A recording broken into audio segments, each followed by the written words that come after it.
Mind set क्या है ये ज़्यादा मैटर करता है कि आप किस माइंड सेट के साथ चीज़ों को लेके चल रहे हैं। आपका पर ये वही तालीम है जिसके लिए आप सल्लल्लाहु अलैहि वसल्लम ने कत्ल माफ़ किया है कि पढ़ना लिखना सिखा दो तो तुम्हें माफ़।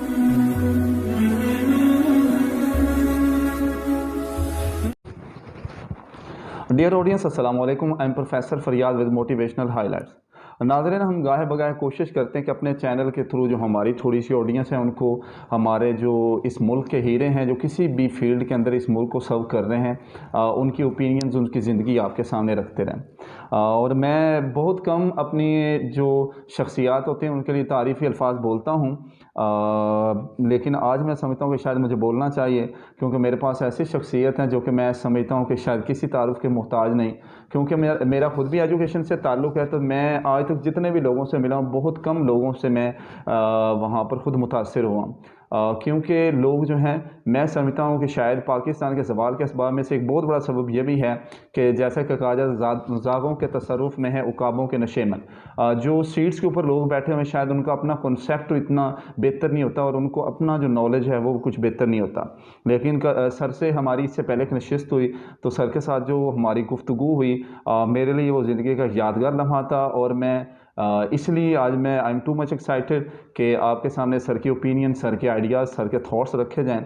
तो बिला तवक्कुफ़ सर का टाइम असल में बहुत कीमती है और सर के पास क्लासेस और इंस्टीट्यूट्स की एक लंबी लिस्ट है, तो इसलिए मैं जल्दी से सर की तरफ जाएंगे और चीज़ों को हम जो है लेकर चलने की कोशिश करेंगे। सर के हवाले से मैं थोड़ा सा बताता जाऊँ। सर जो हैं प्रिंसिपल हैं tips college canard road Faisalabad के, और यहाँ पर सीए से लेकर दीगर कोर्सेज़ जो हैं और एक लंबी लिस्ट है जो यहाँ पर वो करवा रहे हैं। तो मुझे इसलिए खुशी हो रही है कि यहाँ पर मैं आया हूँ, तो ये मेरे लिए ऑनर की बात है कि यहाँ पर इनकी टीम जो मैंने देखी है, मैं समझता हूँ कि one of the best system of education Faisalabad. तो जो लोग एक सोच रखते हैं, अपनी एक राय रखते हैं और ग्रिप भी है सब्जेक्ट के ऊपर और अपने फील्ड के ऊपर, वरना एजुकेशन को आज के दौर में बिज़नेस के तौर पे डील किया जाता है। बहरहाल एनीवे, तो मैं सर की तरफ जाऊंगा, तो हम सर से जानने की कोशिश करते हैं कि उन्होंने ये सफ़र किस तरह से शुरू किया। अस्सलाम वालेकुम सर। जी वालेकुम अस्सलाम। सर फर्स्ट ऑफ ऑल बहुत शुक्रिया, आपने अपने कीमती टाइम में से हमें टाइम दिया सर। आपका शुक्रिया सर। सर मैं ना रूटीन में एजुकेशन रिलेटेड क्वेश्चंस आपसे ज़रूर करूँगा, लेकिन मैं ना फर्स्ट क्वेश्चन सर, हमारे जो बड़ी सीट्स पे लोग बैठे होते हैं ना उनको देख के ना हम एक ख्वाब देखते हैं बच्चे, तो शायद ना एक वो हम सुनते हैं सोने का चम्मच मुंह में लेकर पैदा होना, तो हमारा कॉन्सेप्ट बिल्ड हो जाएगा सर ऐसा ही है शायद। तो सर आपका सफ़र नहीं, as far as the tips is concern, आपको बड़ी खुशी होगी कि हमारे यहाँ कोई भी बंदा ऐसा नहीं है जो डायरेक्ट टर्न की फैमिली में से हो, यानी कि ये फैमिली ओन्ड बिजनेसेस की तरह ये नहीं चल रहा। यहाँ पे ना सिर्फ इस कैंपस में बल्कि हमारे दीगर कैंपसेस में भी जितने भी लोग हायर हुए हैं वो सारे के सारे on the basis of competency और अपनी जो है प्रमोशंस के साथ ऊपर आए हुए लोग हैं। ऐसा कोई भी नहीं है कि कोई रिलेटिव हो और वो जो है अब टॉप सीट पे बैठा हुआ हो, नॉट अ सिंगल वन। अच्छा सर, बेसिकली ना कोई भी बंदा जब किसी स्टेटस पे पहुंचता है तो बहुत सी डिफ़िकल्टीज उसको फेस करनी पड़ती हैं, तो मैं उनकी तरफ भी आऊँगा। लेकिन फ़र्स्ट ऑफ ऑल सर आपकी क्वालिफ़िकेशन जो है सर, मैं ये चाहूँगा कि थोड़ा इसके हवाले से आप ज़रूर बताएं। मेरी सर डुअल क्वालिफ़िकेशन है। फ़र्स्ट ऑफ़ ऑल अल्लाह के बड़े ही बेपनाह एहसान और करम के साथ मैं हाफ़िज़ कुरान हूँ। उसके बाद जो है सेकेंडली मैं PhD स्कॉलर हूँ, और थर्ड वन मेरे पास जो है प्रोफेशनल डिग्री जो है वो भी मौजूद है, जिसको पिफ़ा के नाम से जो है याद किया जाता है। पिफ़ा बेसिकली एब्रीवेशन है Pakistan institute of public finance accountants का, तो मैं उसका फ़ेलो मेंबर हूँ यानी उस ऑर्गेनाइजेशन का। तो उसके अलावा जो है चार्टर्ड अकाउंटेंसी से मुंसलिक हूँ, B.Ed भी जो है वो किया हुआ है मैंने, यही कुछ। सर तालीम हासिल की माशाल्लाह, इतनी आपकी क्वालिफ़िकेशन है, लेकिन ख़ानदानी पस मंज़र जो है ना वो थोड़ा सा मैं चाहूँगा आप ज़रूर सामने रखें, ताकि हमारे बच्चे जो हैं वो इससे देखें, सुने, समझें कि ख़ानदानी तौर पे हम बड़ी फैमिली से खाते पीते घराने से ताल्लुक़ है तभी हम तरक्की कर सकते हैं, कि ये कॉन्सेप्ट बिल्ड हुआ है। तो थोड़ा सा मैं चाहूँगा कि आपने कैसे हालात से ये अपना सिस्टम शुरू किया, कहाँ कैसे मुश्किलात को फेस करते हुए एजुकेशन हासिल की। तो थोड़ा सा मैं चाहता हूँ, आप रोल मॉडल हैं तो थोड़ा आपकी ज़िंदगी सामने आनी चाहिए सर। सर इस पॉइंट ऑफ व्यू से ना मैं थोड़ा सा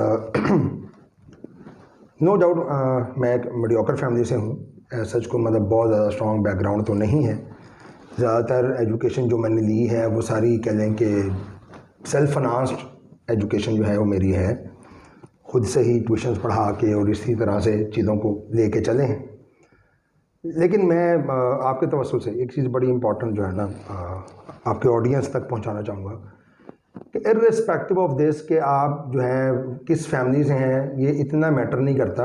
आपका अपना माइंडसेट क्या है ये ज़्यादा मैटर करता है कि आप किस माइंडसेट के साथ चीज़ों को लेके चल रहे हैं, आपका पर्पस क्या है। हमारे यहाँ आजकल ख़ास तौर पे एक कॉन्सेप्ट बहुत ज़्यादा बिल्डअप हुआ है कि यार ये दुनियादारी है, ये दीनदारी है। हम लोग ये एजुकेशन जो है ये दुनियादारी की कोई तालीम है, और जो हम मस्जिद में जाके बैठ जाएंगे तो स्पेसिफ़िकली हम कहेंगे कि हम जो है अब कुरान की तालीम और जो है अब हम दीनी तालीम की तरफ आ गए। तो मैं इस चीज़ को थोड़ा सा इसी बहाने से एड्रेस कर दूं कि मैं ये समझता हूँ कि आपने तालीम लेनी है, और तालीम जो है ये वही तालीम है जिसके लिए आप सल्लल्लाहु अलैहि वसल्लम ने कत्ल माफ़ किए। ठीक है, अगर कुफार की जंग में से कोई बंदा पकड़ा गया है और उसे ये कहा गया है कि पढ़ना लिखना सिखा दो तो तुम्हें माफ़ कर देंगे, तो इसके अंदर बैकन जाएँ। जब बैकन जाएंगे तो आपको समझ आएगा कि माफ़ क्या कर रहे हैं। इसको सिर्फ ये ना लें कि पढ़ने लिखने के लिए जो है वो माफ़ कर दिया था, नहीं, माफ़ क्या किया है, माफ़ कत्ल किए हैं। उन्होंने जो हमारे शहीद किए थे उन शुहदा को माफ़ करके दुनियावी तालीम जिसको आप कह रहे हैं, उन्हें दीन तो नबी सल्लल्लाहु अलैहि वसल्लम ने सिखाना था। क्या बात है सर। ठीक है, तो दीन तो सिखाना था नबी सल्लल्लाहु अलैहि वसल्लम ने, शरीयत तो थी उनके पास, उनसे ये तो नहीं सीखना था। तो उनसे सीखना था वही ABC, वही जिसे हम दुनियावी तालीम कह रहे हैं। तो वो जो सीखने के लिए हमने अपने शुहदा के जो खून है नबी सल्लल्लाहु अलैहि वसल्लम जो है उसको माफ़ फरमा रहे हैं, तो आप उसे कैसे डिस्टिंक्ट कर रहे हैं। तो जो भी आप सीखने जा रहे हैं आप फैमिली बैकग्राउंड से ज़्यादा इस बात को फोकस करें कि नबी सल्लल्लाहु अलैहि वसल्लम का क्या तर्ज अमल था चीज़ों को सीखने के बारे में, इल्म हासिल करने के बारे में। जब आप ये अप्रोच लेके चलेंगे तो आप डेफिनेट कामयाब होंगे। आप जिस मर्जी फैमिली से हैं, मीडियोकर हैं, जो भी हैं, लोअर क्लास से हैं, आप कहीं ना कहीं निकल जाएंगे, मतलब मेरा ये मानना है। ज़बरदस्त सर। सर मैं ना तारुफ में मैंने बोला था कि सर के पास आके मुझे खुशी हुई, तो उसका ये अमली मुजाहरा देखा जा सकता है कि टिप्स एक ब्रांड है, एक बहुत बड़ा नाम है एजुकेशन की दुनिया में। प्रिंसिपल की सीट पे बैठा हुआ बंदा जो अपने मुंह से अगर वो एडमिट कर रहा है कि मैंने भी ट्यूशन्स पढ़ाई हैं और अपनी स्टडी जो है सेल्फ फिनांस के तौर पे की है, तो ये हमारे बच्चों के लिए एक रोल मॉडल हैं ये लोग कि जो ख़ुद उन्होंने जो डिफ़िकल्टीज़ फेस की हैं, जो मुश्किलात फेस की हैं, वो आपके सामने बोल रहे हैं। तो सक्सेस के लिए कोई शॉर्ट वे जो है, शॉर्टकट जो हम ढूंढने की कोशिश करते हैं उसकी ज़रूरत नहीं है। सर मैं ये क्वेश्चन करना नहीं था, लेकिन ये आपने बड़ी खूबसूरत बात की। हाफ़िज़ कुरान है एक ना, ओवरऑल हमारा ना कॉन्सेप्ट बिल्ड हो चुका है कि जो रिलीजियस लोग हैं, जैसे हाफिज़ हो गया, कोई आलिम हो गया, वो शायद आज की ये मॉडर्न वर्ल्ड जो इसके अंदर एग्जिस्ट नहीं करते। सर मैंने आपको अभी बताया ना, इसको आप इस तरह से समझ लें। मैं अक्सर बच्चों के साथ भी ये बात करता हूँ कि आपको ये लगता है कि शायद जो है ना, वो मैंने ये वही पुराने वाली बात है जो पिछली आपने बाप से बात की है ना, कि दुनियादारी और दीनदारी। ठीक है, इसी वजह से लग रहा है कि ये चूँकि दीनदार बंदा है तो ये दुनिया में क्या करेगा ना, इसका कोई काम नहीं है, यहाँ इसका कोई हक नहीं बनता, ये किधर यहाँ क्यों आ गया ना। तो ऐसा नहीं है हमारे यहाँ। देखें, चीज़ को समझें, काम मैंने वही काम करना है, काम में वो चेंज नहीं आना, वही मेरी दुनिया है, वही मेरा दीन है। सिर्फ काम की फ्रीक्वेंसी मैंने ज़रा सेट करनी है। मैंने सिर्फ ये देखना है कि भाई ये जो मैं काम कर रहा हूँ इसके पीछे मेरी नीयत क्या कार फरमा है। फॉर एग्ज़ाम्पल, अब मैं टीचर हूँ तो भाई मैं टीचिंग ही करनी है, मेरा प्रोफेशन है। तो जब मेरा प्रोफेशन टीचिंग है तो मैं सिंपल अपनी फ्रीक्वेंसी इतने से सेट करूँगा कि भाई नबी सल्लल्लाहु अलैहि वसल्लम ने कैसा कहा है कि कैसा टीचर हो, बस काम मैं वही करूँगा, उस पॉइंट ऑफ व्यू से करने लग जाऊँगा कि मैं अपनी क्लास में जाके फुल टाइम दूंगा, मैं वहाँ गपशप लगा के टाइम किल करके इधर उधर की बातें करके वापस नहीं आ जाऊँगा। तो मैंने ये दुनियादारी थोड़ी की है, मैंने ये दीनदारी की है।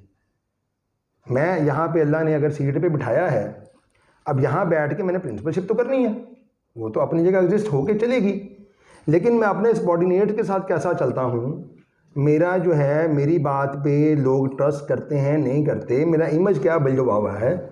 अगर मेरा इमेज पॉजिटिव बिल्ड हो गया है, मैं ईमानदार कंसिडर हो रहा हूँ, मैं अगले बंदे को किसी भी सबॉर्डिनेट को जो है उसका इस्तेहसाल नहीं कर रहा, तो मैं दुनियादारी नहीं कर रहा, मैं दीनदारी कर रहा हूँ। ज़बरदस्त। मैं अपना दीन परफॉर्म कर रहा हूँ। ये सारी जो सबक हैं मुझे दीन से मिले हैं। मेरा रिज़्क कमाना मेरा दीन है, मेरा यहाँ पे सीट पे बैठना मेरा दीन है। और जितनी जिम्मेदारी बीइंग अ पर्सन हमारे ऊपर है, ख़ास तौर पे एजुकेशनिस्ट लोग, वो ज़्यादा इस बात के ज़िम्मेदार हैं कि भाई हर काम जो है मस्जिद के बैठे मौलवी ने नहीं करना, हमने करना, शानदार, हमने करना।